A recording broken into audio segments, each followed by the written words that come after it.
Chris here, and welcome to my channel, and welcome to my reading vlog to wrap up July. So this will be like an 8-day reading vlog to just wrap up the month. I'm very excited to see what books I can get through. As you can see, I have a little helper here. Blitzy has taken to the back of my chair, so you kind of get to have her in the background of most of my videos. She's very pretty and squeaky. Like if I were to pet her, she'd probably squeak and cry at me. Don't ask me why she does that, but she gets very vocal when you pet her. Isn't that right?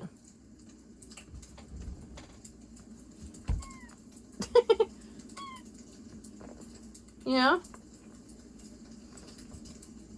I feel like she's saying, I'm not a trained monkey. I do not perform on camera. Although she did make 2 little cries. I don't know if the camera picked them up. Hopefully.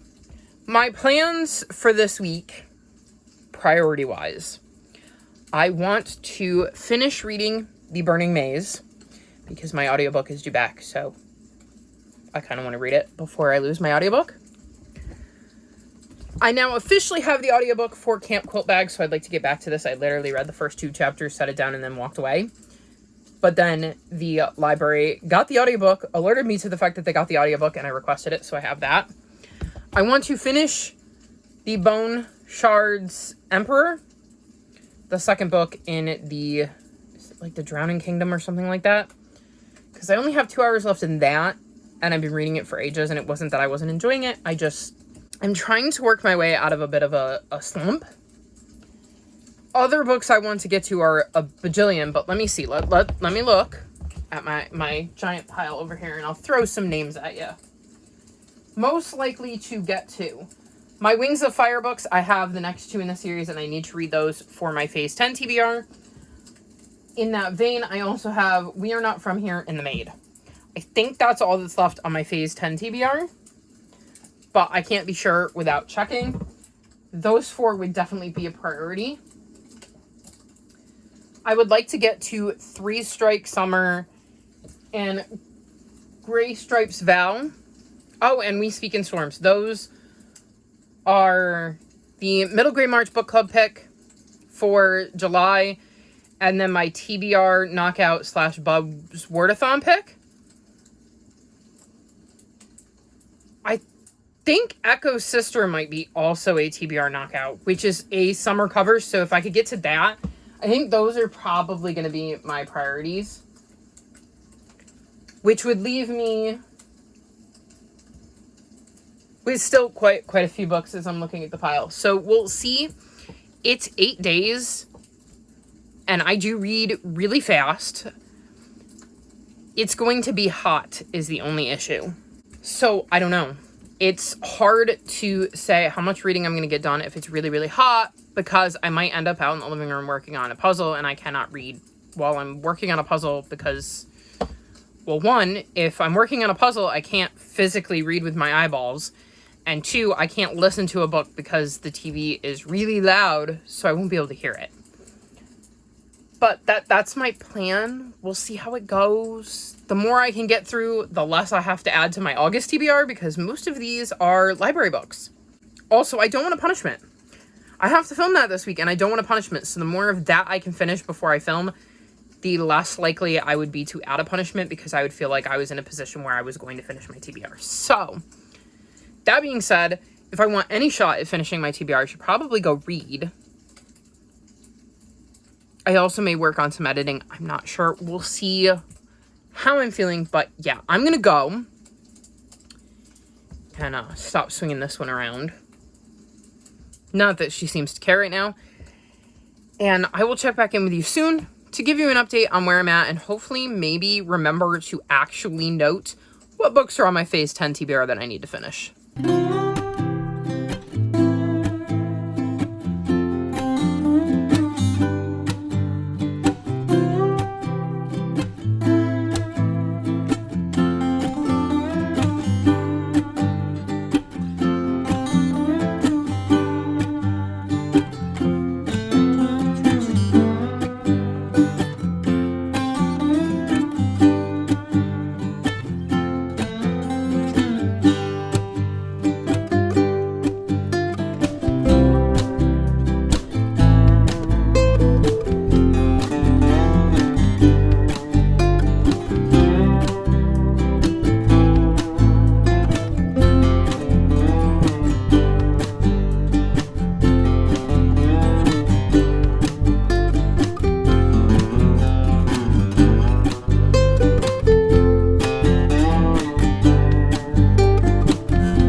Sunday, and I thought I should check in. I probably should have done so sooner, but it was just so hot that this has been, like, the first day where, like, I wasn't melting every time I turned off the fan. I filmed my TBR game. I just gotta edit it and hope that, like, it doesn't take 4 days to upload. Hi, Bug. How you doing? Come here. Do you want to come over? Buggy is looking for attention. He does not care about the camera. He was just like, oh, Rennie, you sitting down? Rub my ears. Hi, Bugs. So it's been very, very hot, so I was not filming. But I did read quite a bit. We're going to try to do this with a bug in my lap. I don't know how successful it will be, but first up, I finished Camp Quilt Bag. I gave this 4.5 stars. This follows 2 kids, Abigail and Kai, and they're both at this queer summer camp. Abigail is there because she likes girls and is looking for a place where maybe she will fit in, because she definitely does not fit in back home. And then we have Kai, whose parents have sent M there after E broke air arm. Kai's pronouns are E, M, air. I've never really come across those before, so I'm still trying to figure out where in a sentence I use them.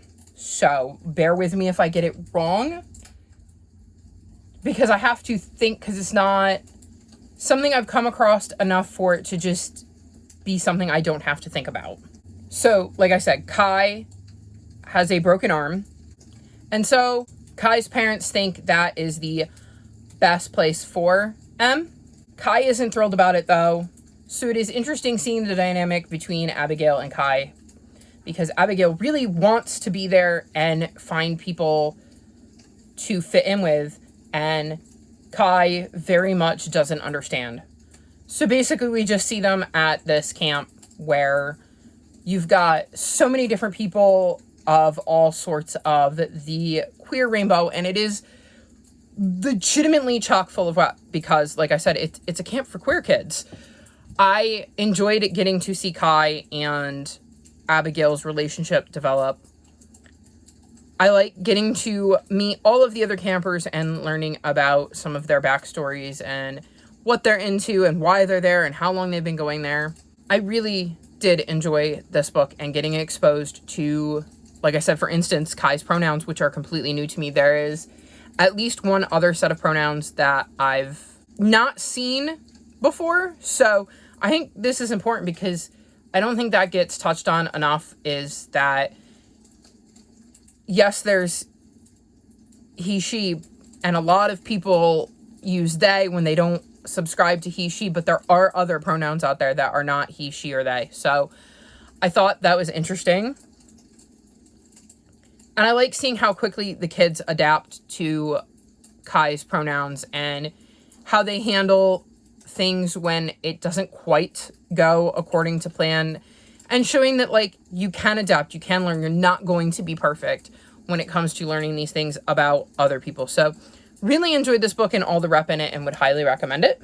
Then I finished my reread of The Burning Maze, and I gave this book 5 stars. This is the 3rd book in the Trials of Apollo series. Absolutely loving my reread. Still love Apollo. Realizing I had forgotten a lot, so very excited that I got to reread it. It's been a couple of years since I've read them, so that's not surprising. Looking forward to seeing what happens with Apollo and Co. next, as I'm reading books 4 and 5 in August, so very excited and enjoying my read-along. Then I read The Maid, and I gave this book 1 star. I hated it. I absolutely 100% hated it. So we're following a maid named Molly, and she works at this hotel and has these, like, high-profile clients, and she goes in one day and finds Mr. Black dead in his bed. She soon becomes one of the top suspects and has to try to figure out a way to get out of the situation she's found herself in. So the reason I hated this, it is very clear to me that Molly is some form of neurodivergent, though it is never stated explicitly that she is. She is a walking stereotype. People call her quirky and weird. definitely are making fun of her, and it's not really addressed that that's like wrong and bad and awful and should not be done.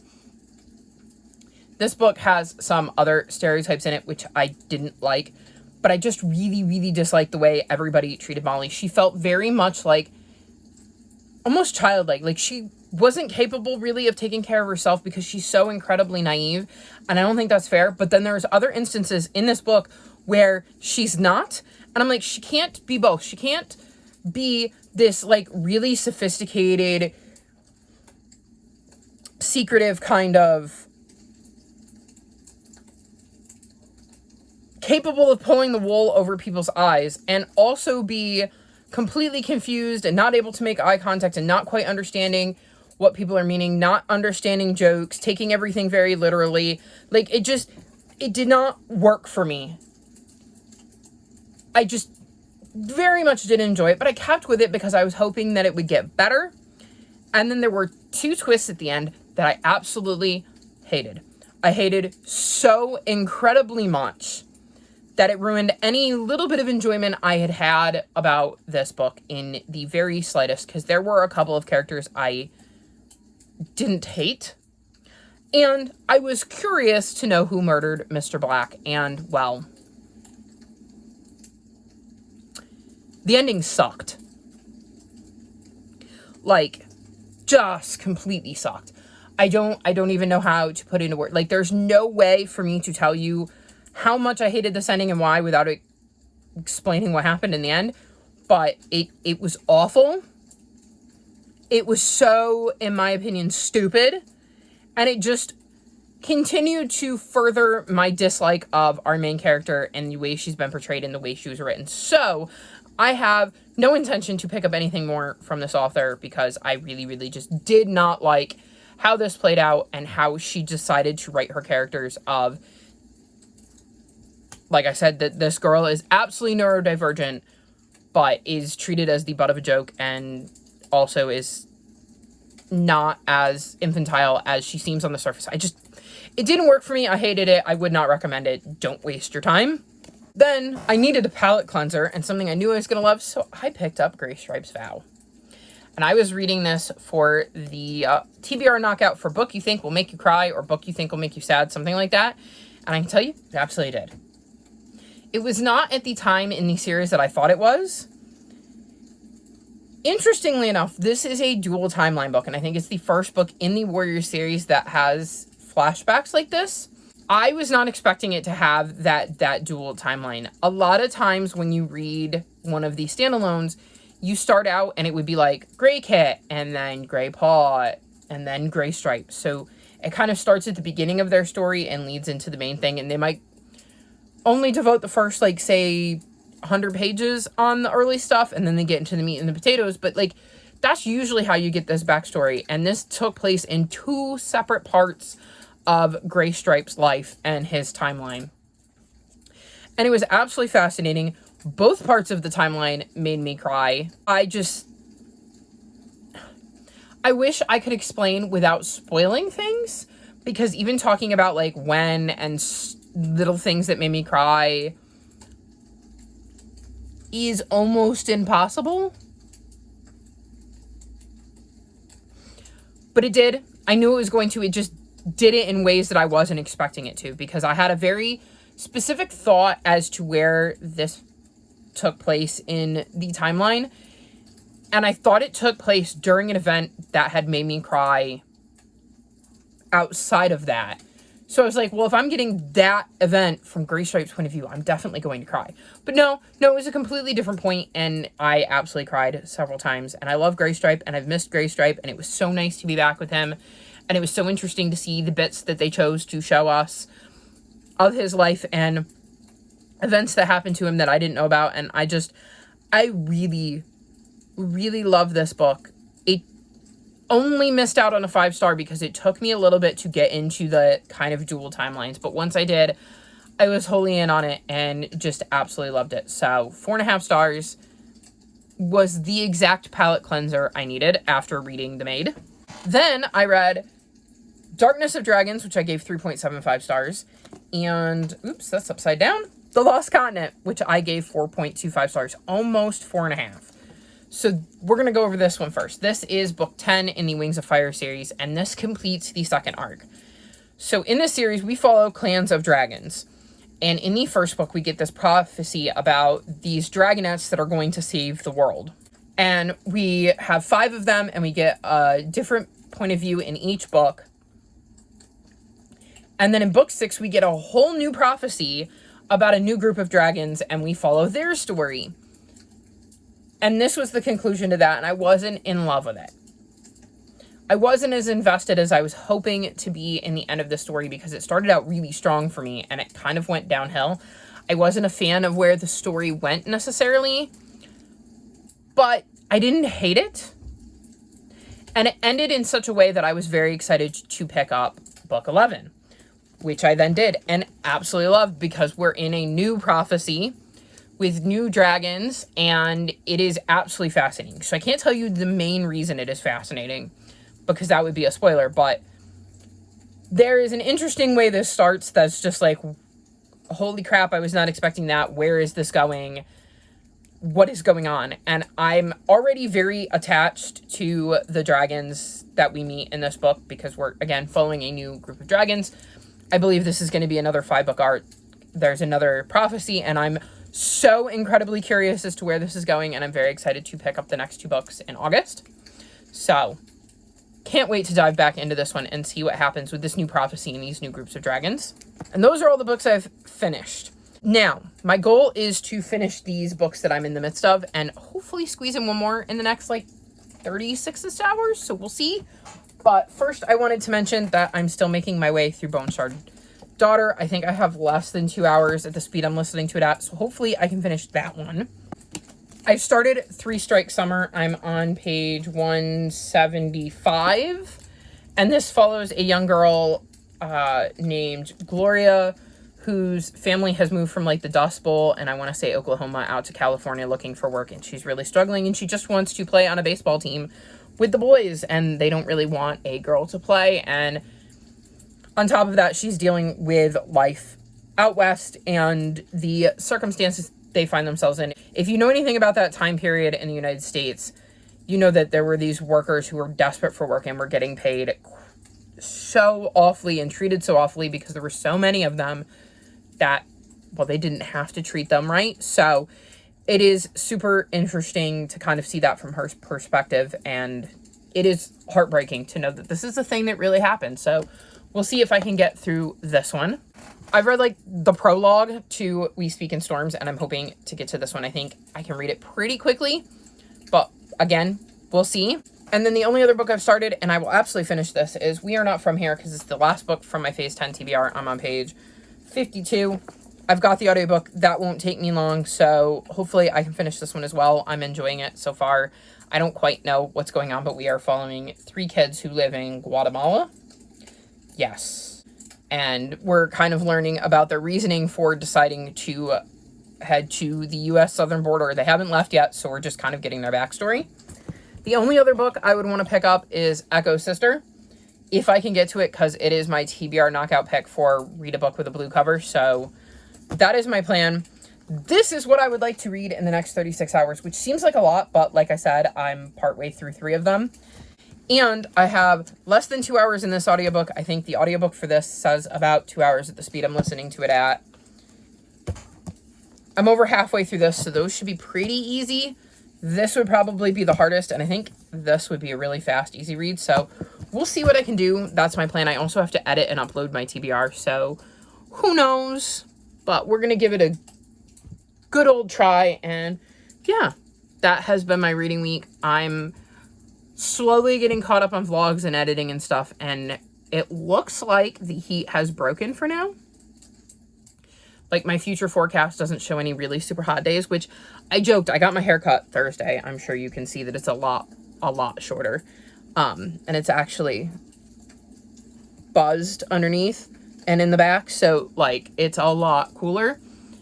And I joked with the lady that cuts my hair that, you watch, we're not going to get any more hot days. Now that I've finally given up and said, that's it, just get rid of the hair, I can't do it anymore, you watch, we're not going to have any more hot days. And so far, I had one on Friday, and then It was still a little bit hot yesterday, and now it's nice and cool. So, yeah. I wouldn't be surprised if we don't get any more hot days just because I decided to cut my hair. I will say it is a lot cooler, a lot easier to brush, a lot easier to wash, and I'm very, very happy with it. So, I would be happier if I didn't have to worry about that. I forgot how hard it is because I play with my hair like this all the time, and I just did it without even thinking. Usually I try to keep my hands out of my hair when I'm on camera. Like you'll see when I film that, I have my hat on purposely so I don't do that because I can't see myself.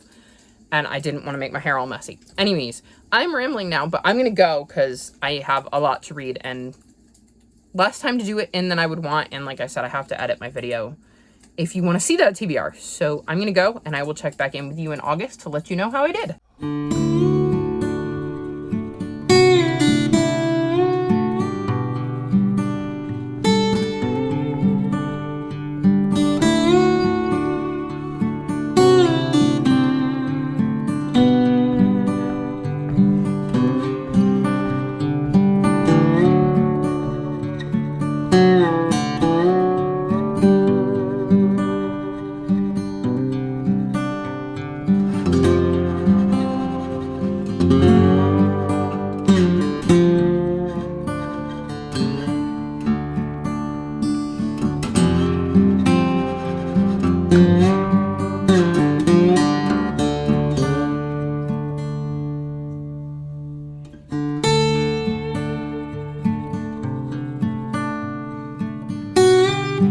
So it is officially August, which means it is time to wrap this vlog up. I did not get to everything that I wanted to get to, but I got to a lot of it. First, I finished The Bone Shard Emperor. I'm giving this 4 stars. I really enjoyed this. I'm definitely planning to read the third book in the, I believe it's a trilogy. So the third book in the near-ish future, maybe not till September though, because I've got a lot that I need to get to in August. This follows several different POVs and they live in this empire or this world where there is bone shard magic, which essentially means that you can harvest a little piece of bone behind someone's ear and use it to make these like constructs that are capable of like moving around and interacting with people, but it uses up some of your life force.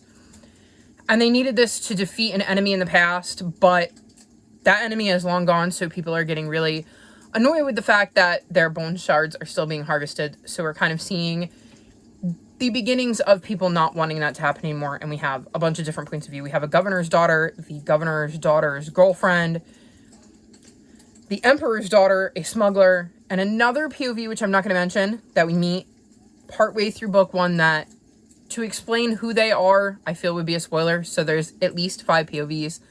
This is the continuation of the first book, obviously.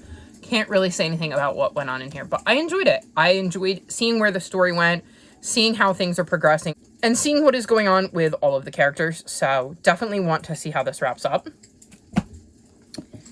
Then I finished 3 Strike Summers. So this follows Gloria, whose family is moving from Oklahoma to California during like the Dust Bowl era of the United States. And they end up on this peach farm. And all Gloria wants to do is pitch. She loves baseball. She finds out that there's a group of boys there who play baseball and she wants to play baseball with them.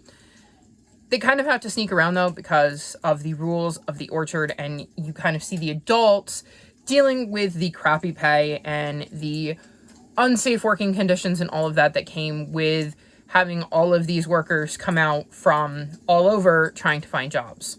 I'm going to give this 3.75 stars. It took me a little bit to get into, but I think it was because I was slumpy and not because of the book necessarily.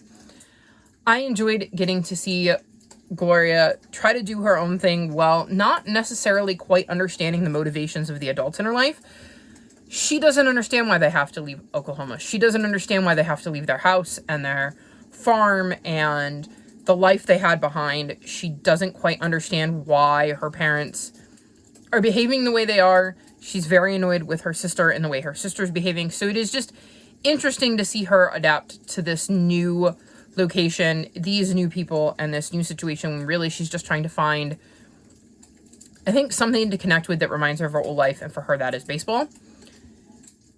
I like getting to look at this time period and see it through a kid's POV. I thought that was interesting, but like I said, I think it suffered a little because I started reading it when I was slumping. So I might have enjoyed it more had I read it when I was not slumping, but by the end I wasn't slumping anymore, so I tore through the end. Then the other book I finished is We Are Not From Here, which was the last book I needed to finish for my Phase 10 TBR, and I gave this book 4 stars. So in this book, we're following 3 kids who live in Guatemala. Well, they're not kids, they're like teenagers. And they all have reasons to run. So you have Polga and Pequeña, who are cousins, I believe. And then Chico is Polga's best friend who lives with them since his mom died. And the 3 of them end up having to flee some bad stuff that's going on and try to take the route of La Bestia, which is a perilous train system that should deliver them to the United States. And we see their journey, and it is definitely fraught with danger. This was emotionally hard-hitting. You're watching these kids flee for their life. They interact with a ton of people, even if it's just minor, who are also fleeing from unknown dangers. And their hopes are to get to the United States and find a safer, better life for themselves. And a lot of them die along the way. It is definitely a book that does not shy away from explaining the risks and the dangers and the deadliness of this journey, and how these people really are risking their lives for something better, something safer. I enjoyed reading their story, even though it was really, really hard to do, and really disturbing to think that there's so many people fleeing. And then currently, right now, for instance, you have like the razor wire and barrels in Texas trying to keep these people out. And I'm like, they're just looking for a better life. Like, you're acting like they're all evil people who are coming here to spread drugs and corrupt Americans. And most of them are just trying to escape a really crappy situation and are risking their lives to do so. So that definitely made it a lot harder to read, because I knew they represented real people. Like, these kids are not real, but they represent real people. And it was just amazing to see what some of these people go through in the hopes to find a better life. So enjoyed this and would recommend it. That was all I finished, but I did get partway through We Speak in Storms. So I'm on page 82. Not as much progress in this as I would like. So we're in Illinois, and a giant tornado tore through a drive-in in 1961 and killed a bunch of people. And then in present day, on the anniversary of that tornado, 3 teenagers survive another tornado. It touches down very near where that tornado in the past touched down, and we're kind of seeing how that affects them. Each of them is having issues in their life, and it is so far interesting. It is interesting to see how the tornado affected each of them because of what's going on in their life. And there also seems to be maybe some spooky elements, because we get chapters from the like 1961 point of view, and they feel very haunted. And there are certain things that are going on in present day that make me think we might be somehow connecting with the ghosts of the past. So I won't be reading this book at night, because I don't read spooky books at night. And for me, tornadoes are a giant trigger. I'm absolutely terrified of tornadoes, even though I've never been anywhere near one, but I'm still terrified of them. So this isn't a book I would be reading at night, which I think is why I didn't get to it, because I knew it involved a tornado. But I'm enjoying it so far, and I'm very curious to see how the 2 timelines kind of overlap, and, you know, maybe if we get another tornado. So that was everything I read in July. It was nowhere near what I wanted to, but I finished my Phase 10 TBR, which in the end is all that matters, which means I get to keep my reward, because I pulled my reward if you've seen my Phase 10 video, and I'm very, very happy about that. So, that being said, that's all for this week's vlog. All of my social media is linked in the description below if you'd like to come chat with me. If you've made it this far in the video, leave me tornado emojis in honor of We Speak in Storms. Like this video and subscribe to my channel, and I'll talk to you next time. Bye!